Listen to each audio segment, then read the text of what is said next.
Assalamu alaikum dear students and very good evening to all of you. I welcome you all to my class Shahid sir education point.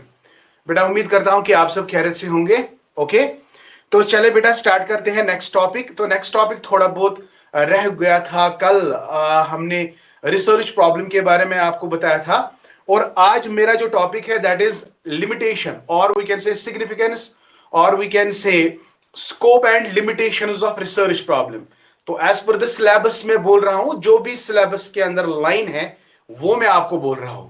तो इसमें थोड़ा बहुत time लगेगा, उसके बाद हम आपके साथ एक ब्यूटीफुल सेशन करने वाले हैं दैट इज एमसीक्यू सेशन। जितना हमने पढ़ा तो रिसर्च प्रॉब्लम के रिलेटेड, रिसर्च मेथोडोलॉजी के रिलेटेड अभी तक जितने भी क्वेश्चंस हमने पढ़े, चाहे लेवल्स की बात करें या action research, applied research, fundamental research, ये सारी चीजें जो भी हमने पढ़े उसके रिलेटेड हम एक असेसमेंट आपको कराएंगे। ठीक है, तो देखते हैं आप कहां पे। लेवल बिल्कुल सिंपल है। मैं सिंपल लेवल क्यों लेकर आ रहा हूं, क्योंकि जब हम अच्छी तरह से कंप्लीट करेंगे ना उसके बाद हम नेक्स्ट लेवल पे आएंगे, that will be complex level for you. लेकिन इससे अभी तक मैंने कोई ऐसा क्वेश्चन नहीं लाया है जो बहुत ही कॉम्प्लेक्स क्वेश्चन हो। ठीक है, तो क्योंकि it is having a psychology behind it कि आप लोगों का जो कॉन्फिडेंस लेवल है ना ये बढ़ जाएगा, है ना। तो इसके बाद हम नेक्स्ट जो सेशन लाएंगे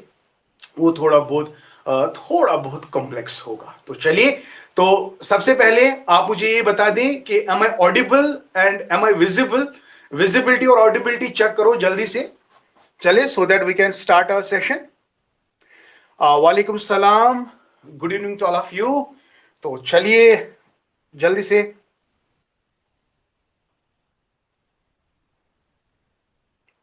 मे Allah bless us all.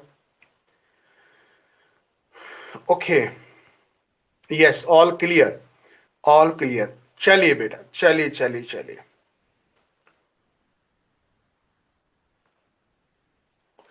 Okay, तो देखो बेटा, हमने कल रिसर्च प्रॉब्लम का मतलब क्या है ये मैंने आपको बताया। नंबर नेक्स्ट, क्या क्या इंपॉर्टेंट कैरेक्टरिस्टिक्स हैं ये भी हमने आपके साथ डिस्कस किया, या कैरेक्टरिस्टिक्स बोलो या क्राइटेरिया, है ना, या इवैल्यूएशन। तो ये आपको मैंने बताया। उसके बाद हमने आपको बताया what are the important steps of selecting RP, research problem. ठीक है बेटा, ये सारी चीजें हमने आपके साथ डिस्कस की। तो इसी के अंदर और एक पॉइंट रह जाता है that is scope and limitations. Scope and limitations, this is our topic today. तो बेसिकली हमारा जो सेशन जाएगा वो असेसमेंट पे जाएगा, लेकिन ये रह चुका था तो that is why first we complete it and then after that we will shift towards the assessment. Right, आपको असेसमेंट कराएंगे। तो देखते हैं आप में से कितने बच्चे हैं जो 100% स्कोर करते हैं ना। तो आई एक्सपेक्ट कि एवरीवन विल स्कोर 100%। तो देखो बेटा, बिल्कुल सिंपल टू द पॉइंट, आपको वर्ड को याद रखना है, यानी you catch this word, literal meaning याद रखो। स्कोप का मतलब क्या है, लिमिटेशंस का मतलब क्या है, बिल्कुल सिंपल इसी में आएगा बेटा, इसी में क्वेश्चन आएगा। तो कभी कभी क्या होता है, बच्चे को वर्ड पता नहीं होता है कि ये क्या है, तो ये कंफ्यूजन में चला जाता है। तो first of all try to understand the word here is it scope and here it is a limitation. Limitation में आप ये बोल सकते हो कि जब एक रिसर्चर प्रॉब्लम को सिलेक्ट करता है ना, तो वो उसके दिमाग में कुछ ब्रॉड एरिया होता है। तो अगर बेटा आपने देखा होगा, मैंने स्कोप आपको पढ़ाया, it is nothing but subject matter. Yes my dear, it is actually the area, it is actually the breadth of the problem। तो breadth of, तो आपके दिमाग में, रिसर्चर के दिमाग में आप किस प्रॉब्लम पे काम करना चाहते हो, उसका स्ट्रेंथ क्या है, इसका स्कोप क्या है, इसका ब्रेडथ क्या है ना बेटा। तो ये सब करते करते आप अपना दिमाग लड़ाते हो, है ना। आपका दिमाग ये भी आपके स्कोप के अंदर आएगा बेटा। तो it is not everybody's Tom, everybody's cup of tea, it is not Tom Dick and Harry's process कि कोई भी आएगा, नो। जो इंटेलेक्चुअल, तो ये इसका जो स्कोप की अगर हम बात करेंगे, इसमें जल्दी सब्जेक्ट मैटर को चूज करना, क्या ये सिंपल टास्क है? मैंने कल ही आपको कहा था कि the one of the most difficult task in research is to select the problem, because इसी प्रॉब्लम को बेटा आगे आपको ले जाना है कंक्लूजन तक। Problem, you have to find the solution, and solution देते देते देते देते कितना टाइम लगेगा आपको। तो ये सारा प्रोसेस जो है ये आपके स्कोप में आएगा। आप कौन से मेथोडोलॉजी इस्तेमाल करते हो, वेरी नाइस। आपके sampling technique, it depends upon your problem, isn't it? Once you have selected the problem, whether the problem is qualitative, whether the problem is quantitative, or it is mixed type, isn't it? तो ये सारी चीजें किसमें आएगा? Scope के अंदर आएगा। तो what problem actually tells you कि इसका लेंथ, ब्रेडथ, स्कोप, एरिया, इसका आगे वाला चीज क्या रहने वाला है, ये सारी चीजें बेटा किसमें आएगा? स्कोप के अंदर आएगा। प्रॉब्लम का सॉल्यूशन ढूंढने के लिए आपको हाइपोथेसिस फॉर्मुलेट करनी पड़ेगी, और हाइपोथेसिस फॉर्मुलेट करने के लिए आपको क्या चाहिए? दिमाग चाहिए, इजंट इट? दिमाग चाहिए आपको। हाइपोथेसिस के बाद आप डेटा कलेक्शन के लिए जाते हो, डेटा कलेक्शन के बाद आप एनालिसिस करते हो, आप ढेर सारी रिसर्च मेथोडोलॉजीज में, स्टैटिस्टिकल एनालिसिस में आप बहुत सारे स्टैटिस्टिकल टूल्स वगैरह इस्तेमाल करते हो एनालिसिस के लिए, है ना बेटा? तो ये सारी चीजें किसमें आएगा? ये स्कोप में आएगा बेटा। तो सिंपल सर, ये तो बहुत इजी है। बिल्कुल भी बहुत इजी है। once you understand the letters, when you understand the word, you can get the things very clearer. Another is limitation. भाई लिमिटेशन, कमियां, ये आप मान सकते हो। तो लिमिटेशन का मतलब है क्या क्या कॉन्स्ट्रेंट्स आते हैं, रुकावट।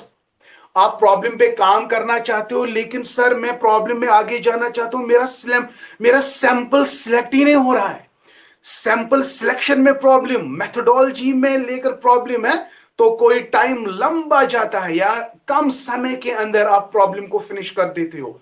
तो बाद में आपको पता चलता है कि काश मैंने ज्यादा टाइम दिया होता तो ये रिसर्च मेरे से इससे कहीं ज्यादा अच्छी होती। तो सिंपल, सरल भाषा में अगर हम बात करेंगे, सिंपल वे में, लिमिटेशन का मतलब है कॉन्स्ट्रेंट्स। कॉन्स्ट्रेंट्स बहुत तरीके से आ सकता है। फॉर एग्जाम्पल, आपने सैंपलिंग चूज की, कौन सी सैंपलिंग आप चूज करते हो? Appropriate, probability, non probability, sample size, sample frame वगैरह। तो इनमें आपको प्रॉब्लम आ जाती है, तो इसकी वजह से पूरे प्रॉब्लम में प्रॉब्लम आ जाती है। Are you getting my point my dear? तो limitation is nothing but it is the time strain बोलो, या कॉन्स्ट्रेंट्स, या रुकावट जो पैदा करती है। तो इस रुकावट से आप अपनी फर्दर रिसर्च नहीं कर पाते हो, है ना बेटा? You got my point my dear? तो इसी में मैं स्लाइड में ले चलता हूं, within 2 seconds you are going to understand it. तो let us see. I hope बेटा इतना आपको समझ आ गया। अब देखो, मैं थोड़ा बहुत इसको कैरेक्टराइज कराऊंगा। तो देखो बेटा, सबसे पहला पॉइंट यहां पे आप देख सकते हो, बिल्कुल इजी वे में, वेट, इजी वे में आप देख सकते हो यहां पे, जब हम रिसर्च कंडक्ट करते हैं, 1 मिनट, यस, अब सही आ रहा है। देखो बेटा, जब हम रिसर्च कंडक्ट करते हैं, तो आपको before you conduct a research, आपको अपने रिसर्च का स्कोप पता होना चाहिए। आपको आप रिसर्च से पहले आपको पता ये होना चाहिए कि क्या क्या रुकावटें आ सकती हैं मेरे रिसर्च में। तो बिफोर दैट, यहां कभी कभी रिसर्चर को पता नहीं होता है कि कौन से लिमिटेशंस आएंगे, लेकिन he has to be very much ready कि कॉन्स्टेंट्स आने वाले हैं, and I have to deal with that, isn't it? तो यहां पे अगर आप रिसर्च करते हो, कहा कहते हैं when conducting research, defining scope and limitation is essential to set clear boundaries and knowledge constraints. ठीक है, ये बहुत जरूरी होता है। अब सर ये स्कोप क्या है? मैं नटशेल में आपको बता देता हूं। स्कोप का मतलब सब्जेक्ट मैटर, स्कोप का मतलब पॉपुलेशन सैंपल आप चूज करते हो, जियोग्राफिकल एरिया को लोकेट करते हो, टाइम फ्रेम बनाते हो, वेरिएबल्स चूज करते हो, मेथोडोलॉजी यूज करते हो, तो ये सारी चीजें किस में आती हैं बेटा? ये आती है आपके स्कोप के अंदर। कल जाके ऐसा क्वेश्चन आ सकता है, which of the following do not belong to the scope part of the research problem. आपको बताना है कौन नहीं है, लेकिन आपको याद रखना है कौन है। स्कोप ऑफ रिसर्च प्रॉब्लम के लिए द आउटलाइन जो की एरियाज है स्कोप के अंदर, वो है आपका सब्जेक्ट मैटर। हाँ, वो है आपकी, आप किस पॉपुलेशन पे काम करना चाहते हो, पॉपुलेशन से आपने कितना सैंपल लिया, और किस ज्योग्राफिकल लोकेशन में आप रिसर्च स्टडी कर रहे हो, आपके प्रॉब्लम के अंदर कौन से ऐसे वेरिएबल्स है जो डिपेंडेंट है और जो इंडिपेंडेंट वेरिएबल है। ठीक है बेटा, आपने कौन सी मेथोडोलॉजी अप्लाई की है। तो ये सारी चीजें बेटा किस में आएंगी? ये आती है बेटा स्कोप ऑफ रिसर्च प्रॉब्लम में। तो देखो यहां पे अगर हम बात करेंगे, द स्पेसिफिक टॉपिक और एरिया अंडर इन्वेस्टिगेशन, किस टॉपिक पे आपको काम चल रहा है ना। फॉर एग्जाम्पल हम बात करेंगे influence of social media on the academic achievement of the students. तो यहां पे आपका सब्जेक्ट मैटर सोशल मीडिया है और academic achievement of the students है। इसी में आप डिपेंडेंट वेरिएबल और इंडिपेंडेंट वेरिएबल भी देख सकते हो। आप किन पे काम करना चाहते हो, से फॉर एग्जाम्पल एडोलसेंट्स पे काम करना चाहते हो, तो तमाम जितने भी एडोलसेंट्स हैं, आपका किस एरिया में आपको प्रॉब्लम रिसर्च करनी है। से फॉर एग्जाम्पल आपने साउथ कश्मीर, तो साउथ कश्मीर में जितने भी एडोलसेंट एज वाले बंदे हैं वो आपके पॉपुलेशन में आएंगे। फिर आप इसको डिलिमिट करते हो, लेकिन मैं फलानी डिस्ट्रिक्ट मैं यहां से अपना सैंपल लूंगा, तो आप डिलिमिट करते हो, जो कल मैंने आपको बताया, putting a fence around the problem. You got my point. तो ये सारी चीजें आपके आते हैं किसमें? जी हाँ बेटा, ये आते हैं आपके स्कोप ऑफ प्रॉब्लम में, and you must be knowing it. ठीक है, तो subject matter, population, the group और subject included in the study, right, geographical area, किस लोकेशन और किस रीजन में आप स्टडी कंडक्ट करना चाहते हो। ठीक है बेटा, time frame, the period during which the research is carried out, आप किस टाइम फ्रेम में, यानी किस टाइम फ्रेम में इसको कंडक्ट करना चाहते हो, कितने दिन लगेंगे, कितने साल लगेंगे आपको इस अपनी रिसर्च को कंडक्ट करने में। टाइम फ्रेम आप डिटरमाइन पहले से ही करके रखते हो, है ना। Variable is the dependent and independent variable being analysed, आपके प्रॉब्लम में कौन सा डिपेंडेंट वेरिएबल है, कौन सा इंडिपेंडेंट वेरिएबल है।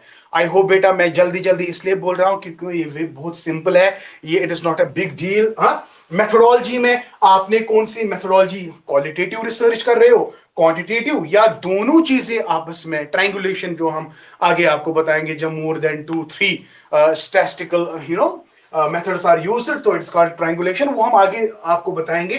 तो this is what we called as scope of research problem, है ना। सिंपल, बहुत सिंपल। अब लिमिटेशन, इतना सारा काम आपको करना है, आपको रुकावट नहीं आएगी। जी हाँ सर, बिल्कुल। कहते हैं ना रिसर्च करना आसान आसान बात है आपकी नजरों में, उससे पूछो जिसने रिसर्च किया होगा। बहुत सारे मेरे बच्चे हैं मेरे बैच में जो ऑलरेडी जेआरएफ है और इस वक्त रिसर्च भी कंडक्ट कर रहे हैं, तो उनसे पूछो कि रिसर्च करना कितना डिफिकल्ट टास्क है। एंड हर कोई रिसर्च नहीं कर सकता है, इसके लिए जिगर चाहिए होता है ना। तो कोई ये नहीं कहना है कि आप रिसर्च पीएचडी किया तो क्या कर, नहीं। So it's a very tough process, but impossible तो नहीं है, कर सकते हैं, है ना। तो लिमिटेशन क्या क्या आते हैं जब हम प्रॉब्लम को सिलेक्ट करते हैं या रिसर्च करते हैं, कौन कौन से लिमिटेशंस हैं। लिमिटेशंस का मतलब यहां पे है सिंपली रिस्ट्रिक्शंस, रुकावटें। क्या क्या रुकावट आती है आपके रिसर्च प्रॉब्लम में? तो देखो, कॉन्स्ट्रेंट्स, ये इंपॉर्टेंट वर्ड है, मार्क इट, माइंड इट। और रिस्ट्रिक्शंस जो आपके स्टडी फाइंडिंग्स को अफेक्ट करता है, जो आपके स्टडी फाइंड्स को अफेक्ट करता है, उसकी एक्यूरेसी को, उनकी जनरलाइजेबिलिटी को अफेक्ट करता है। That is the limitation of the research. तो ये किस पे डिपेंडेंट है? देखो बेटा, सैंपल को चूज करना आपको लग रहा होगा कि ये इजी टास्क है। There are so many techniques by which we can select the representative part of the population. How can we determine the size sample? तो ये एक कठिन काम है। अगर हमने मान के चला, अगर हमने स्मॉल साइज लिया तो कल जाके हमारी प्रॉब्लम होगी, तो साइज को एडिकेट अमाउंट में लेना है ना। तो स्मॉल और नॉन रिप्रेजेंटेटिव सैंपल हमारी स्टडी को लिमिट कर सकता है, ठीक है ना बेटा। इसी तरह टाइम कॉन्स्टेंट, आप 2 साल के अंदर आप चैप्टर क्लोज करते हो, तो फिर बाद में पता चलता है कि अगर मैंने थोड़ा बहुत टाइम दिया होता तो मेरी रिसर्च और ज्यादा बड़ी बन जाती, बहुत सारी अच्छी बन जाती अगर मैंने ज्यादा टाइम दिया होता। तो time constant, sample size, small और नॉन रिप्रेजेंटेटिव सैंपल में limit the studies generalisability. Time constants, time की रुकावट, लिमिटेड रिसर्च ड्यूरेशन, कम वक्त में अपनी रिसर्च को लिमिट करना, पैकअप करना, है ना। तो इसमें आपको क्या हो जाता है, इन डेप्थ एनालिसिस आप नहीं कर पाते हो, आप फेशियल वैलिडिटी या ऊपर ऊपर से ही आप रिसर्च देखते हो, डीपली एनालाइज आप नहीं कर रहे हो। तो it can restrict the depth of analysis, time constant, this is a limitation. Okay, data availability, very nice. ऐसे भी रिसर्चेस है जिनको डेटा कलेक्शन में बहुत ज्यादा प्रॉब्लम आ रही है, या तो डेटा बहुत कम अवेलेबल है या तो डेटा देने के लिए कोई इंसान रेडी नहीं होता है। आपने बहुत सारे मेरे स्टूडेंट ने देखा होगा कि जब वो किसी इंस्टीट्यूशन में चले जाते हैं जिन पे वो स्टडी कर रहे हैं, कोई टीचर्स पे कर रहा है, कोई यूनिवर्सिटी टीचर्स, कोई किसी भी इदारे पे आप कर रहे हो, जब आप वहां डेटा कलेक्शन के लिए जाते हो तो they are not helping you और they are not readily available, isn't it? So that makes the research limited. A lack of sufficient और हाई क्वालिटी डेटा, है ना, जो लैक ऑफ मैंने आपको बताया, या रिलायबल डेटा आपको नहीं मिल रहा है, इससे आपकी फाइंडिंग्स पे इंपैक्ट आ जाता है। जब आप बाद में फाइंडिंग्स देते हो तो उसमें इंपैक्ट आ जाता है। Methodological constraints, methodological means, for example, sometimes we may be making use of weak methodologies, or weak methodologies again what, it is again the limitation of the research problem. Some research methods may have inherent biases or weaknesses and we are using the same, so this will create a problem. Financial resources, बहुत बड़ा issue, limited funding, access to technology और tools में restrict the study, है ना बेटा। अगर हम आज की बात करेंगे, आज की बात में ये वाला पार्ट अगर हम कट करेंगे तो शायद ठीक ही होगा, क्योंकि today we have access to the technologies. आज बहुत सारे इंस्टीट्यूशंस है, तो वंस रिसर्चर इज एनरोल्ड उसको अपना एक्सेस दिया जाता है, अपने इंस्टीट्यूशंस का एक्सेस, इंटरनेट एक्सेस दिया जाता है, so that he can work with the technology and जो उसकी वर्क है वो इफेक्टिव होगी, है ना। या टूल्स में रिस्ट्रिक्ट द स्टडी, बट बहुत सारे ऐसे इंस्टीट्यूशंस अभी भी है जहां पे ऐसी चीजें अवेलेबल नहीं है जिसकी वजह से वो रिस्ट्रिक्ट कर रहे हैं research. Number next, yes exactly, researcher bias, personal belief और perspective can sometime influence analysis. तो ये पर्सनल बायस जो है, रिसर्चर्स बायस जो है, मे बी समटाइम्स जो आप रिसर्च कर रहे हो आप खुद ही उस पर यकीन नहीं रखते हो। हाँ, are you getting my point? So this will also create a problem and this will also can be taken as a limitation of what we called as research, research problem my dear. I hope बेटा आपको ये समझ आ गया। तो nutshell में हम आपको बताएंगे व्हाई, हमें क्या जरूरत है रिसर्च के लिमिटेशंस को और स्कोप को पढ़ना। 4 पॉइंट्स यहां पे हैं। Ensures clarity and focus on research. अगर आपको पहले ही पता होगा कि मेरे रिसर्च का, मेरे प्रॉब्लम का स्कोप क्या है, तो आपको फोकस्ड रहना है, तो आप फोकस्ड रहोगे तो आपको एक क्लियरिटी और आपको फोकस मिलेगा अपनी रिसर्च में। नंबर नेक्स्ट, अगर आप स्कोप और लिमिटेशंस को डिफाइन करते हो तो आप अपने helps manage expectations regarding findings. दूसरा point that's very much important, ये आपको एक्नॉलेज करता है जो भी चैलेंजेस का आप फेस करोगे एंड प्रिवेंट्स मिस इंटरप्रिटेशन जो आगे आप देखोगे, guides future researchers in addressing gaps. So these are the 4 points that you need to understand why we have to define the scope and limitation of a research problem. I hope बेटा इतना काफी है। इसमें से easy way में, very easy way में आपका answer निकल के आएगा, ठीक है। So this was all about research research problem की लिमिटेशंस और रिसर्च प्रॉब्लम का स्कोप, ठीक है। तो चलिए बेटा, नेक्स्ट जो हमारा सेशन होने वाला है बहुत ही इंपॉर्टेंट सेशन होने वाला है। I have brought some 20-25 questions, तो लेट अस सी आप कितना कर पाते हो। और मुझे उम्मीद है कि इसकी लेवल उतनी ज्यादा नहीं है, हमने बहुत अच्छे से पढ़ा। और हाँ, इसको आप लाइटली मत लो कि सर ने ऐसे उठाए, मैंने ऐसे ही क्वेश्चंस नहीं उठाए हैं, मैंने पूरी तरह से एनालाइज किया है। जो प्रीवियस ईयर क्वेश्चंस नेट के, सेट के, आपके जेके पीएससी के एग्जाम में आ चुके हैं, उसी का पेपर मैंने बनाया है। ठीक है, बहुत सारे क्वेश्चंस वही है और बहुत सारे क्वेश्चंस मैंने अपने एक्सपीरियंस के हिसाब से बनाए हैं। तो चलिए बेटा स्टार्ट करते हैं। आप अपने रफ और कॉपी अपने सामने रखें, फिर लास्ट में आप मुझे अपना स्कोर बताते जाएंगे। ठीक है बेटा, या मैं ये ओपन रखता हूं। ठीक है, तो जिस द वे जैसे हम कर रहे हैं तो वैसे ही आप करो। मैं चैट को ऑन रखता हूं, तो चलिए हम स्टार्ट करते हैं। ठीक है, तो चलिए 1 मिनट।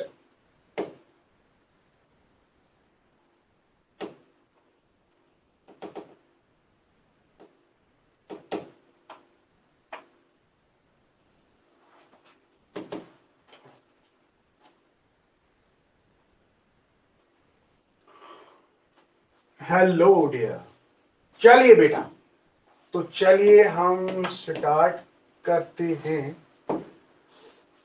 पहला क्वेश्चन आपके स्क्रीन पे, पहला क्वेश्चन आपके स्क्रीन पे बहुत ही सिंपल है। बताइए बेटा, बताइए क्वेश्चन नंबर 1 क्या है? What is scientific approach to truth called? A option introspection, reflection, research, search. What is the answer?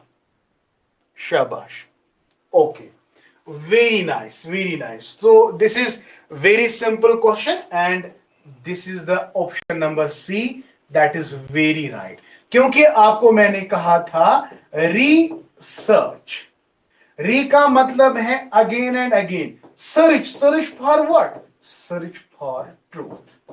This is the answer. ठीक है बेटा, ये हमने बहुत अच्छे से पढ़ा। चले Nilofar Masarat, okay, done, so nice. ये तो सिंपल है, every question is simple, don't worry, घबराइए नहीं।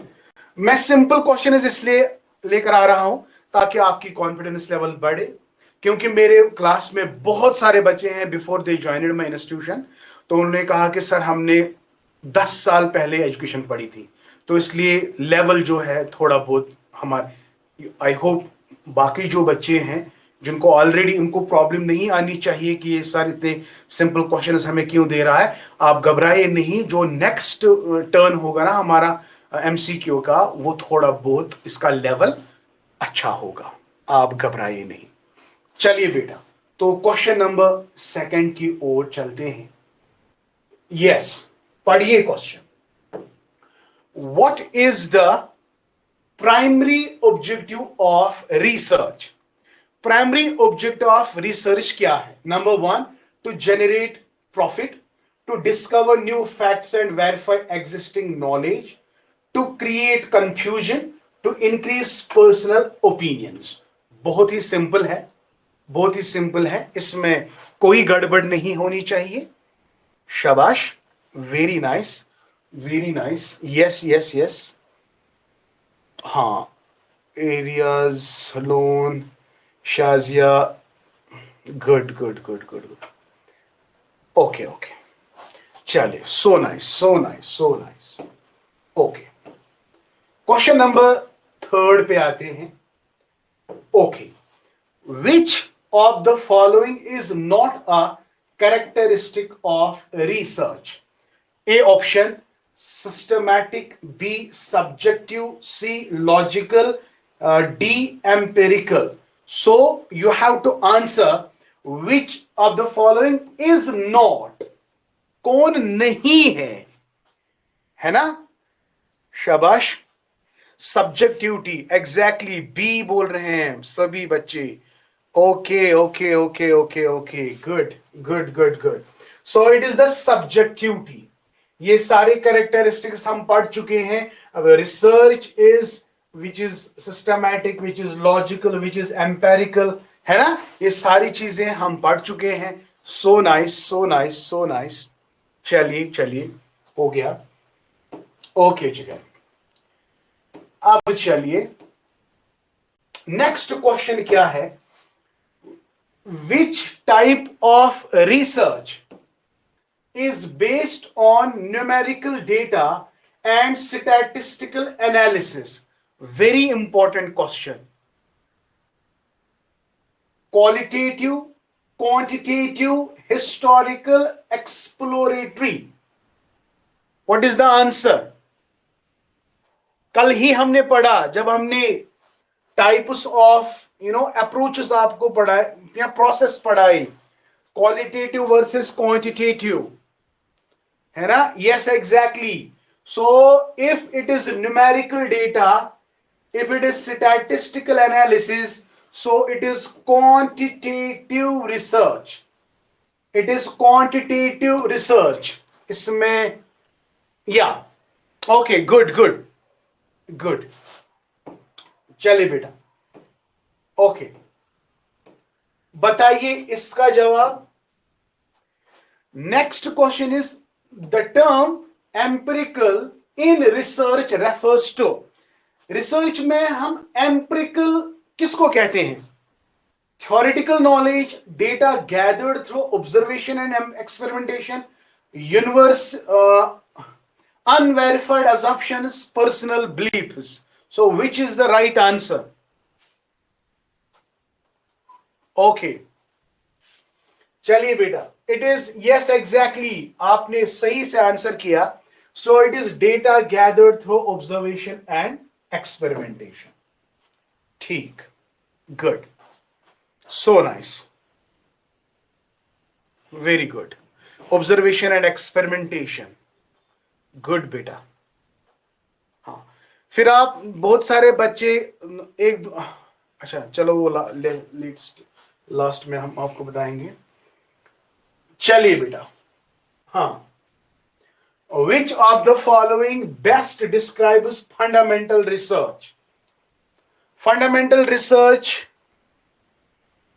A option, research conducted to solve immediate practical problems, research that aims to develop theories and expand knowledge. Another is research focused on improving professional practices, research conducted to evaluate specific programs.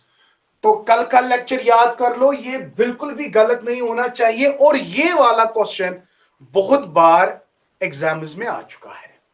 तो exams चाहे आपका net है, set है या PSC का exam है, तो पूछा गया है ना? तो सभी बच्चे जो है वो बी को आंसर कर रहे हैं एग्जैक्टली. अगर हम फंडामेंटल की बात करेंगे तो मैंने आपको कहा fundamental is also called basic और it is also called pure. तो इसका जो मेन इंटेंशन है वो है development of knowledge, to build the laws, to build the exactly.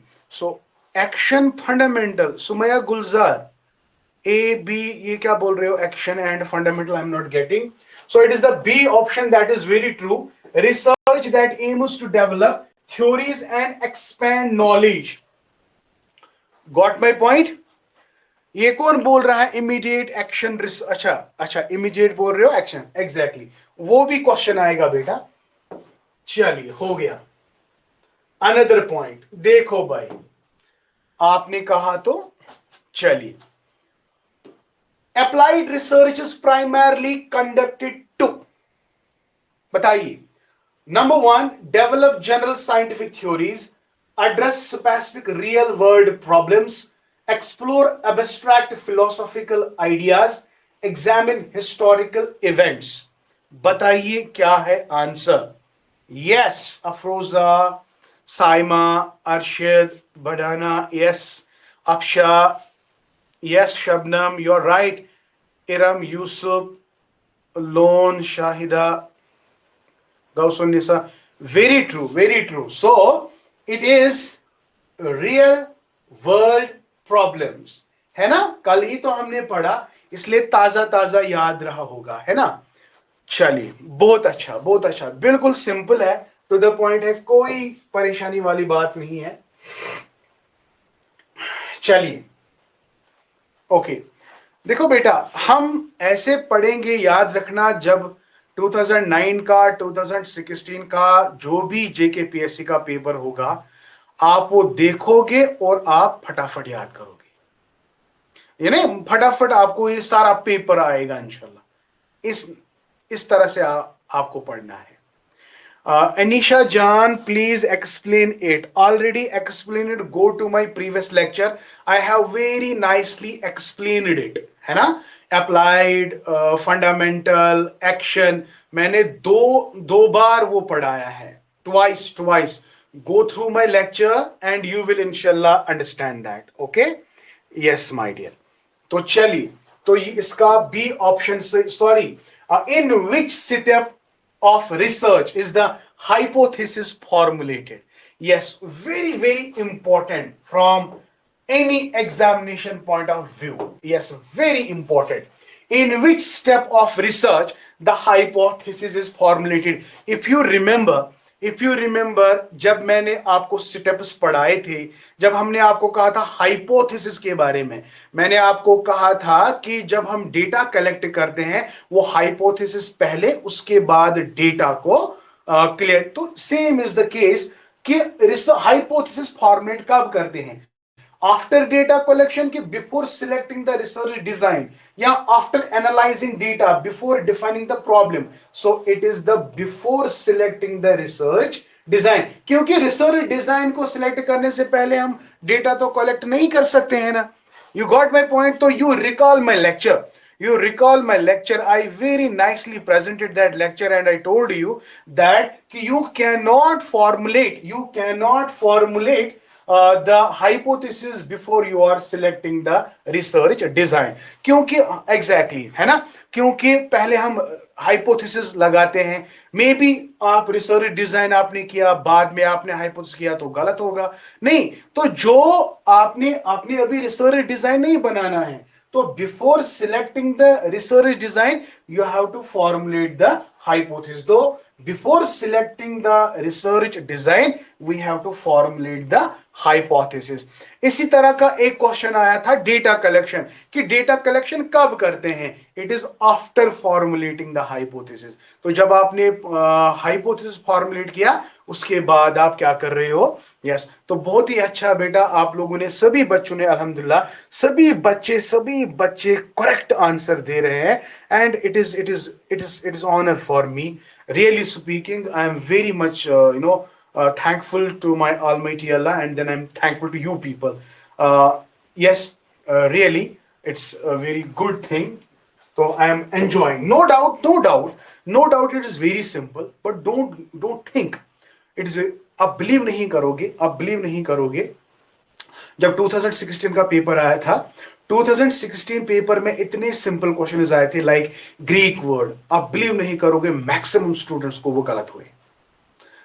आप बिलीव नहीं करोगे, ऑनेस्टली मैं कहता हूं कि बहुत सारे ऐसे क्वेश्चन थे, वो बहुत सिंपल थे, वो सबको लगभग बहुत सारे बच्चों को गलत हुए थे।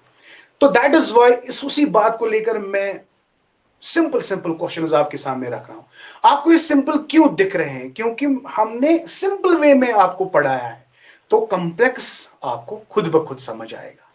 गॉट में? यस, तो ये हो गया नंबर। नेक्स्ट इज, चले बेटा, इसका जल्दी से जवाब फट के दो। Action research is most commonly used in, ये कल मैंने एग्जाम्पल थ्रू आपको समझाया था। Number 1, engineering and technology development, laboratory based scientific studies, educational and organisational settings, historical and philosophical inquiries. ये वाला क्वेश्चन तो गलत नहीं होना चाहिए, है ना बेटा, क्योंकि कल ही हमने पढ़ा। यस। सो ऑप्शन क्या आ रहा है? मैक्सिमम ऑप्शन आ रहे हैं सी। बिल्कुल सिंपल, बिल्कुल true. It is educational and organisational. Yes, exactly. Thank you dear.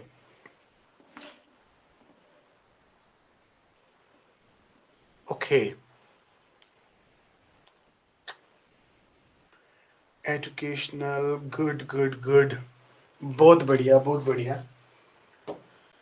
चलिए बेटा, आगे बढ़ते हैं। अगेन एक्शन रिसर्च का क्वेश्चन है बेटा। बताइए इसका answer. Action research is typically, option A, collaborative and reflective process, focused on abstract theories, conducted only in universities, unrelated to problem solving. अगर ये क्वेश्चन आपको नहीं भी आता है ना तो एलिमिनेटिंग मेथड से इस्तेमाल करो ना. अगर ये वाला देखेंगे फोकस्ड ऑन एब्स्ट्रैक्ट थ्योरीज, गलत. कंडक्टेड ओनली, अगर इन यूनिवर्सिटीज आता तो शायद चांस था, मगर ये ओनली कहता है तो अनरिलेटेड. क्या ये अनरिलेटेड है? तो option number 1 is the clear. Option number 1 is clear. Last में ऑनेस्टली आप बताएंगे आपका स्कोर क्या रहा. तो दूसरे का ऑप्शन देखना नहीं चाहिए. आई डोंट नो कि आपको दूसरे के ऑप्शन दिखाई दे रहे हैं. मोहम्मद यूसुफ कहाँ जिंदा हो गए आज? मोहम्मद यूसुफ एक को लॉक करो. चलिए ओके, बताइए बेटा, क्वेश्चन पढ़ो अच्छे से. एक मिनट. चलिए, which type of research is aimed at addressing, देखो अड्रेसिंग है specific problem with in a community और ऑर्गेनाइजेशन. कल मैंने चीख चीख के बताया कम्युनिटी, ऑर्गेनाइजेशन, इंस्टीट्यूशन, बताया कि नहीं बताया? बताइए बेटा. तो क्या है इसका आंसर? क्या है इसका answer? Is it fundamental, is it action, is it applied, is it theoretical? बताओ जल्दी से, बताओ जल्दी से. ये अप्लाइड कौन बता रहा है? अरे क्या हो गया? जब कम्युनिटी की बात, रियल लाइफ वर्ल्ड की बात करो अप्लाइड आएगा, लेकिन कम्युनिटी, ऑर्गेनाइजेशन, इंस्टीट्यूशन, मैं बार बार कह रहा हूं इफेक्टिव इंस्टीट्यूशन वगैरह, तो यहां पे बात होगी. Not Tahira Jabeen, confusing. Tahira Jabeen, no, it is not applied research बेटा. जब कम्युनिटी की बात आएगी, जब किसी ऑर्गेनाइजेशन की, क्योंकि अभी आपने क्या कहा, एजुकेशन एंड सोशल ऑर्गेनाइजेशन में हम क्या करते हैं? एक्शन रिसर्च कंडक्ट करते हैं. सो it is not applied here, it is action research. क्योंकि कल वाला डिफरेंस पॉइंट्स देखो आप, जो मैंने कल डिफरेंशिएशन पॉइंट्स आपको बताए, डिफरेंशिएशन पॉइंट्स मैंने क्लियरली मेंशन किया, कम्युनिटी, ऑर्गेनाइजेशन, है ना. तो ये इस पॉइंट को आप दिमाग में रखो, ठीक है. It is action research my dear. Okay, चलिए बहुत बढ़िया. एक्शन. सी को जब आपको कंफ्यूजन क्यों हो रहा है? बहुत सारे बच्चे सी जवाब दे रहे हैं.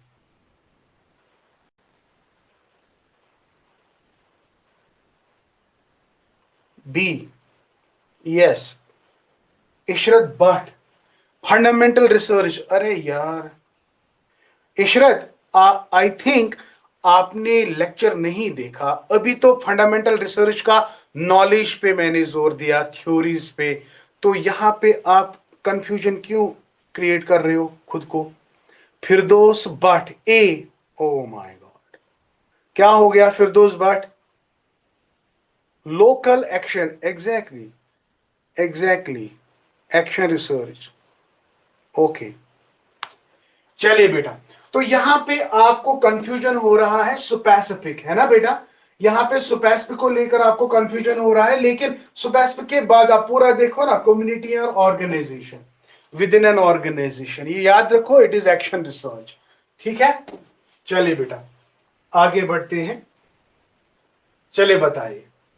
The primary goal of action research is to, question को देख लो, generate new theories, solve practical problems through iterative cycles. कल ही मैंने आपको बताया, conduct laboratory experiments, publish academic papers. What is the right option? Yes, come on. Yes, yes, yes. Okay. अरे भाई अगर नहीं भी आता ना, इस वाले पार्ट का आपको ख्याल करके रखना था ना. साइकिल, है ना. साइकिल में डी, शबनम बोल रहा है पब्लिश एकेडमिक पेपर्स. अरे शबनम बेटा, प्रैक्टिकल प्रॉब्लम्स, नो. अगर practical problems through, yes exactly, practical problems through iterative frequently cycles, right. So ये मैंने कर्ट लेविन का जो, yes exactly, it is PAOR, याद करो. PAOR, what is that? Plan, act, observe, reflect. Exactly, my dear. Good. बहुत अच्छा. Kurt Lewin, the real originator of the cycle, this है ना. चलिए, ओके, बहुत अच्छा, बहुत अच्छा. बताइए बेटा, इस वाले क्वेश्चन का जवाब बता दो जल्दी से. A researcher studying the impact of a new teaching method in a school and making real-time modifications for improvement is conducting. तो कौन सी रिसर्च कर रहा है रिसर्चर? बताइए. Fundamental, applied, action, experimental. बताइए. और मुझे बताओ आपने आंसर किस वर्ड को देख के किया. सच बोलो, किस वर्ड को देख के आपने इसका आंसर दिया. तो बहुत सारे बच्चों को कंफ्यूजन है, बी दे रहे हैं, सी दे रहे हैं, कुछ दे रहे हैं. तो बताओ कौन सा word. Exactly, exactly, improvement is the key word. So nice of you, so nice of you. Improvement जब हम बात करते हैं, इफेक्टिव बनाना, इंप्रूव करना, तो यहां पे आपका वर्ड बन जाता है, it is action research. It is action research, my dear. Very nice. Very nice. Very nice. No, real time nahi. Real time is not the watchword for action research. It is the word improvement that you need. क्योंकि real time world problems, it is related with what we call as applied research. But here it is the improvement that you have to be very much, you should take this in your mind. Teacher is professional and teacher brings improvement, hence again it is, yes, exactly, it is action research. So nice. चलिए बेटा, okay. चले बताइए, बताइए ये वाला question, ये वाला question बता दो. Dash type of research contribution more to institutional effectiveness. इसमें गड़बड़ करोगे. बताइए. और ये वाला क्वेश्चन कोई मामूली क्वेश्चन नहीं है, आपका प्रीवियस ईयर क्वेश्चन है. बताओ क्या आएगा. Institutional effectiveness, again it is having watchword, isn't it? Yes, बहुत बढ़िया, बहुत बढ़िया. Yes, exactly. Again again again again. So this is very much important, question, and it has been asked in your JKPSC exam. So it is again here action research, because यहां पे फिर से बता रहा है इंस्टीट्यूशनल इफेक्टिवनेस, क्योंकि कल ही मैंने इंस्टीट्यूशन, कम्युनिटी, ऑर्गेनाइजेशन पे जोर दिया है ना बेटा. तो ये आपको याद रखना है. चलिए, बहुत अच्छा. Yes, exactly. बताइए. क्वेश्चन अच्छे से पढ़ो, क्वेश्चन अच्छे से पढ़ो. नेक्स्ट क्वेश्चन क्या है? What is the first step in identifying a research problem. तो रिसर्च प्रॉब्लम का जो पहला स्टेप है ना, रिसर्च प्रॉब्लम को first step in identifying a research problem क्या है? हमें रिव्यू लिटरेचर करना है, हमें ब्रॉड एरिया को सिलेक्ट करना है, हमें हाइपोथेसिस को फॉर्मुलेट करना है, कि हमें एक्सपेरिमेंट्स को कंडक्ट करना है. ऐसा क्वेश्चन गलत हो सकता है भला? तो कितनी बार हमने आपको कहा. तो ये बी कौन बोल रहा है? प्रदीप कौर बी बोल रहा है. एग्जैक्टली. तो नवरीन जो है, कंफ्यूजन क्यों हो रहा है नवरीन को? नवरीन को कंफ्यूजन क्यों हो रहा है? क्यों रिसर्च में, क्यों आप पहले आप रिव्यू लिटरेचर करोगे? अरे भाई, मैंने आपको कहा था the first as per the interest, as per the interest of the researcher he will choose his area first. तो द ब्रॉड एरिया को चूज करना, ये आपका पहला रिसर्च और आइडेंटिफाई. क्या रिसर्च और identify broad area research. Okay. A क्यों identify research area, review literature. Exactly. Yes. चलिए बेटा, तो इसका क्या आंसर आएगा? इसका क्या आंसर आएगा बेटा? Identify broad research idea, sorry idea. चलिए, ओके. चलिए बेटा, बता दो, पढ़ो क्वेश्चन को. Which of the following is not a criteria for a good, again JKPSC, but I don't know, I think 2016 का है. बताइए, क्वेश्चन पढ़ लो. Clarity and specificity, feasibility and availability of resources, the researcher's personal interest only, ethical acceptability. अगर आपको कुछ भी नहीं आएगा, हमेशा याद रखो जब भी ये एम्बिग्यूटी होती है ना, ओनली ओनली, तो अक्सर वही क्वेश्चन ठीक होते हैं. आपने देख लेना, ओनली, वाई ओनली. तो देखो, क्लैरिटी होनी चाहिए, एकदम बढ़िया है. ये नॉट बोल रहा है, कौन नहीं है, बट ये है. हाँ, फिजिबिलिटी अवेलेबिलिटी ये हमने कल ही कैरेक्टरिस्टिक्स में पढ़ा. इथिकल कंसिडरेशन ये तो हमने बहुत अच्छे से पढ़ा.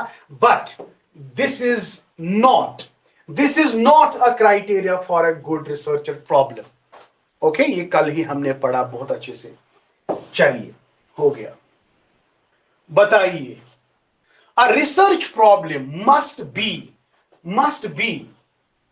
A research problem must be, चलिए बताइए, broad and vague, clearly defined and researchable, complex and unsolvable, based only on intuition.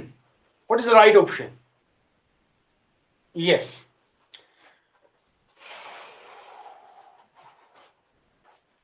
Yes. Good.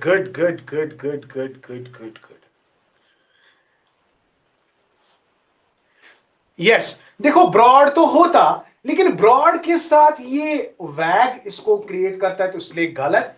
तो ये वाला सही ऑप्शन है, clearly defined and researchable. Complex नहीं होनी चाहिए, बेस्ड ऑन इंट्यूशन ओनली नहीं होना चाहिए, है clearly defined and researchable. Exactly, तो this is the right option. Very nice. कितने क्वेश्चन अभी बाकी हैं. चले बेटा, बताओ बेटा, और एक क्वेश्चन आपके स्क्रीन पे. बताइए, the best source for identifying a research problem in academic research is social media discussion, newspaper articles, review of related literature and previous research, personal opinions. Yes, ये तो गलत नहीं होना चाहिए. मैंने यस, एग्जैक्टली, बहुत बढ़िया. हाँ, नवरीन, रियाज, गुप्ता, अस्मा, नुजहत, शबीर, वेरी नाइस, इराम, रियाज. वैसे रमीज कहाँ है? Ramiz, are you in class?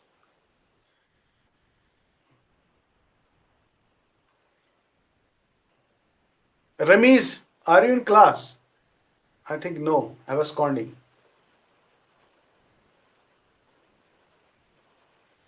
C. Okay, good. Firdaus Bhatt, C. Very nice. Good. Chale beta. Okay, you are true. It is a review of related literature and previous research studies. बहुत अच्छा. चलिए, बताइए इसका answer. Which of the following is an internal source of a research problem? क्या है internal source?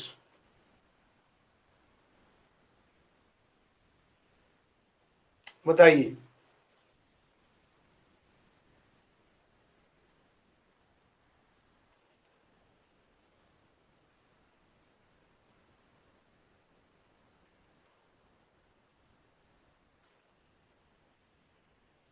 Okay, good, बहुत अच्छा. Maximum answer Navreena D. अरे, सोशल कल्चरल ये कहां से इंटरनल हुआ? Saima Gulzar, government policies. अरे भाई, research gap in literature, this is the right answer. देखो बेटा, government policies, industry trends, social cultural issues, they all are what we call as external sources. But research gaps in literature, you are going through the literature, deep analysis karte ho, so it becomes your internal resource. internal source of your, exactly, it is the option A that is true. Government policies, external, industry, external, social cultural issues, they are external sources. Are you getting my point? So for example इसको हम इस तरह से समझा देते हैं, जब आप डेटा कलेक्ट करते हो, you went out from your area to go for the data collection, you go for government policies जो भी होगी, you are going through that, industry tends वगैरह जो भी बर्निंग इश्यूज हमारे सोसाइटी समाज में होते हैं, you are going through that and it will help you to select the data, etc. But when you are researching at your own level, so you are contemplating, isn't it? So you are finding the gaps in the literature, you are applying your own intellect, so that is why it is the research gaps in the literature. So it is the option A that is true. Okay, fine. चलिए बताइए, the process of reviewing existing studies and literature before conducting new, ये तो आपको पता ही है, तो ये अभी हमने ये इसी के साथ रिलेटेड है, तो इसका जवाब भी बता दो जल्दी से. The process of reviewing existing studies and literature before conducting new research is called, it is, yes, definitely it is called as review literature. चलिए एक minute.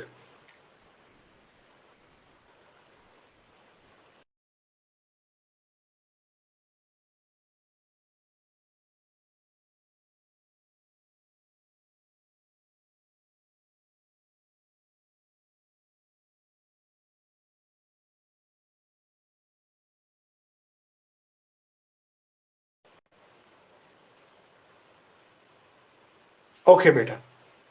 Okay, review literature was the right answer. Now, next question. Which of the following is not a part of the research scope? अभी हमने इसको पढ़ा. आपको बताना है कौन नहीं है not a part of the research scope. Subject matter, methodology, limitation, constraints, research findings. बताओ. जिलानी अकरम ए, क्या हो गया? ए कहां आएगा? अभी अभी तो पढ़ा. बी कहां आएगा? डी कहां आएगा? अरे भाई अभी तो पढ़ा ना, अभी अभी पढ़ा, कैसे भूल जाते हो, कैसे भूल जाते हो? ये उधर से ना बोल रहा है, limitations and constraints, subject matter, scope की बात हो रही है, scope. So it is the limitation and constraints that is not a part of the research scope. ठीक है? ओके, चलिए बताइए ये वाला जवाब, इस वाले क्वेश्चन का जवाब दो. हाँ जी. What does the limitation of a research problem refer to? इसका आंसर उस वाले एक ऑप्शन में बना पड़ा था. The achievements of the research, ये बोल रहा है what does limitation of a research problem refer to? It means yes, it is the restrictions or constraints affecting the study. है ना, ये इंटररिलेटेड है. करो इसका जवाब, अब बताओ इसका जवाब. आपके पास लिस्ट 1 है एंड लिस्ट 2 है. ठीक है, आपको मैच करना है. फंडामेंटल रिसर्च यहां पे ढूंढो क्या आएगा, अप्लाइड रिसर्च यहां पे देख लो, इवैल्यूएशन रिसर्च यहां पे देखो. सर हमने इवैल्यूएशन रिसर्च नहीं पढ़ा. भाई क्या करना है इवैल्यूएशन को, इन दोनों को मिलाओ, पहले इन दोनों को मिलाओ. देखो fundamental problems, theories, knowledge etcetera.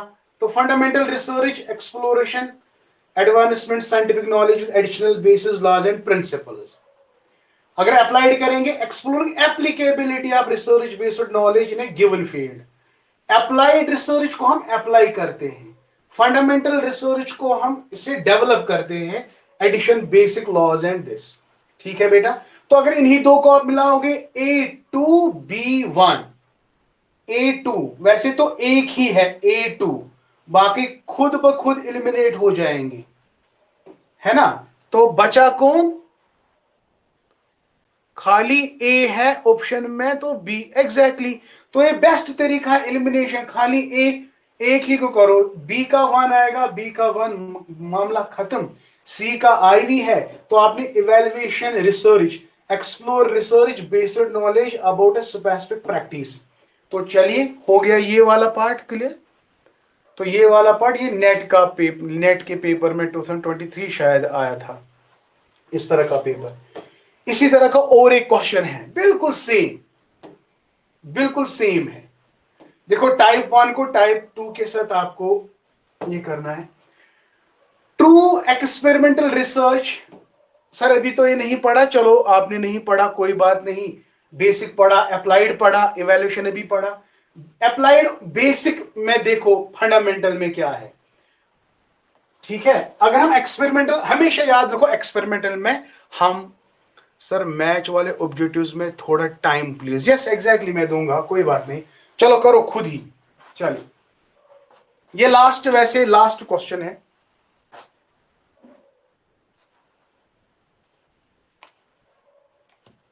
चलिए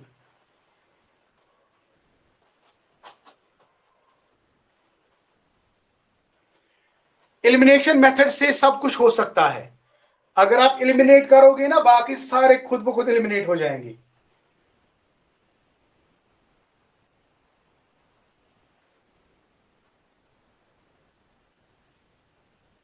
को C, how it is C, Mohammad Yusuf C क्यों बोला। ओ भाई देखो क्या हो गया, जब भी एक्सपेरिमेंटल की बात होगी ना, काज एंड इफेक्ट रिलेशनशिप याद रखो, मसला खत्म। ए का थर्ड, सॉरी ए का काज एंड इफेक्ट, ए का आईवी, ए का आईवी आ रहा है ना, खत्म बात। बी ऑप्शन, बी का थर्ड, बी का third, concern with theory building and explain natural phenomena, applied research. C का क्या आएगा, सी का वन है, एक्सपोसिबल use theory in varied situations, theory को दूसरे, अप्लाइड थ्योरीज का मतलब क्या है, अप्लाइड रिसर्च का दूसरे फील्ड में यूज करना, हो गया अप्लाइड। तो आपको खाली ए को सिलेक्ट करना था, देखो ए आई वी, किसी में भी ए आई वी नहीं है, तो this is the best way, elimination method is the best way to do such type of questions, right? So this was all about today's session. Now tell me how many questions you did right, कितने questions आप लोगों ने अच्छे से किए, तो जल्दी से बताओ। और ये भी साथ साथ बता दो, how was the session, have you enjoyed it. तो आपने अपना रैंक मेंटेन करना है, आपका रैंक 1 होना चाहिए, जिससे अभी बच्चों ने कहा। अगर ऐसे ही क्वेश्चंस आए तो हमारे आउट ऑफ व्हाट कितने क्वेश्चंस थे, अच्छा 24 एग्जैक्टली। अनीसा जान 10 18, अब खुद आप देख लो, अच्छे से स्कोर अपना बताओ, सब बताओ, लिखो, डरना नहीं है। देखो मुझे आपके स्कोर से कोई फर्क पड़ने वाला नहीं है ना। 24 out of Firdaus education, Firdaus education आपको 24 कहां आ गया, आपने तो एक दो गलत किए थे, मैंने बोला भी था, आप क्यों बोल रहे हो ऐसा। 3 correct session was great, thank you sir. 23 22 21 20 23 23 22 18 22 20, it was one of the best session. Afroza Akhtar 24 very good, 20 20 20। अब जिस बच्चे ने कहा था ना अभी, सर अगर क्वेश्चन ऐसे आए तो सबका रैंक एक नंबर 1 आएगा, तो आप खुद ही देख लो, खुद ही देख लो, इतना अच्छे से मैंने आपको पढ़ाया, तो बहुत सारे बच्चों को 18 आ रहे हैं, 20 आ रहे हैं, क्यों क्यों ऐसा कर रहे हो, क्यों आपको इतनी, नहीं सर वो फिरदौसा भट्ट था, अच्छा अच्छा Firdausa Bhat. Second session was outstanding, really fruitful, okay. चलिए चलिए चलिए, बहुत अच्छा बहुत अच्छा बहुत अच्छा, चलो thank you so much. But बहुत सारे बच्चे अभी हैं जिनको अभी भी कंफ्यूजन है, तो आई रिक्वेस्ट यू बेटा, फिर से मेरे रिकॉर्डेड लेक्चर्स अच्छी तरह से स्टडी करो, अभी भी टाइम है, स्टडी करो। बहुत अच्छे से स्टडी करो, आपका भी हो जाएगा, आप टेंशन मत लो। चलिए, thank you so much, stay always blessed, Allah Hafiz.